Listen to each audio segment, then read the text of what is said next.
Part 1 of the Nimbus Sea has a couple of new items and features to offer, one of the main things being a new boss fight. Captain Maria. Maria is an interesting boss with similar movement mechanics as King Calvus, water magic, and 2 weapons, guns and a cutlass. And just like all bosses, she can drop all these items, including armor.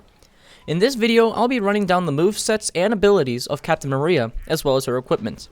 Let's get to it. Captain Maria is the first boss you encounter when reaching the Nimbus Sea, and she may be a bit difficult to read at first. A couple of things to note is that Maria has 2 stages, though once you defeat her the first time, her Mirage will be locked to second phase.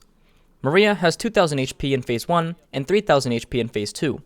Maria is a conjurer, having water magic as well as 2 weapons with water imbued to them.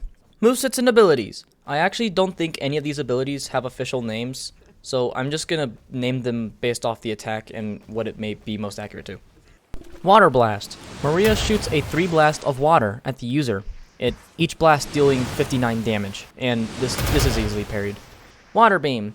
Maria shoots a water beam at the user. It does 91 damage. Water Explosion. Maria unleashes a self-explosion of water, dealing 119 damage. She only uses it when the user is too close to her. Plunderer's Shots. Maria shoots 2 bullets at the user, dealing 180 damage each shot. This can be parried, but it's pretty difficult, so practice is necessary. Plunderer's Power Shot. Maria charges a powerful shot at the user. While charging, a large aura of water emits out of Maria, pushing away anyone too close. The shot deals 250 damage and destroys terrain. This can be parried, but it requires good timing. Triple Flying Slashes. Maria slashes her cutlass 3 times, sending 3 flying slash projectiles at the user. Each slash deals 130 damage. All slashes can be parried in a row, but can also be dodged pretty easily. Flying Phoenix and Shot. Maria slashes her sword, sending a Flying Phoenix projectile at the user and shooting a bullet after the user shortly after. The Flying Phoenix projectile deals 130 damage, while the shot does 180. Both can be parried in a row. Invincibility Aura. Maria becomes invulnerable to all damage for a couple seconds. And while this invincibility is active, she can do any other attack like normal. Water Tentacles. Maria becomes invincible for a short period of time and calls in a barrage of water tentacles to slam in the middle area of the frigate. Each tentacle does 220 damage. This attack can absolutely be cheesed completely by staying at the front of the frigate or staying on the top deck. And just note, this is not similar to Invincibility Aura. She has to stay still and she can't move around freely when using the ability. Cheap Shot. Maria does a quick dash towards the user and shoots them once with her gun. The shot does 180 damage and can be predicted pretty easily. That's all the attacks. Now it's the items and drops.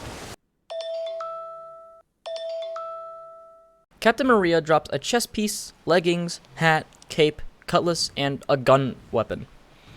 Each armor piece gives power and resistance, a newly added armor piece that passively decreases damage taken. The cutlass, the lassie, works like a normal sword and has the abilities as a sword: Whirlwind, Tiger Rush, and Flying Phoenix. The guns, Plunderers, are 2 sets of guns put into 1 weapon slot, which is very OP and stupid. The abilities are Rapid Fire, Quick Combo, and Power Shot.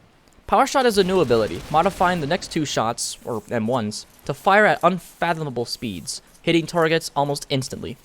The M1s from the Plunderers are stupidly strong and work really well with any stat build. Oh my god! Okay, that hurt. Personally, I like the armor purely for looks. Though it has decent stats, it's not worth having replaced with other equipment like Sunken Warrior armor or other things like that.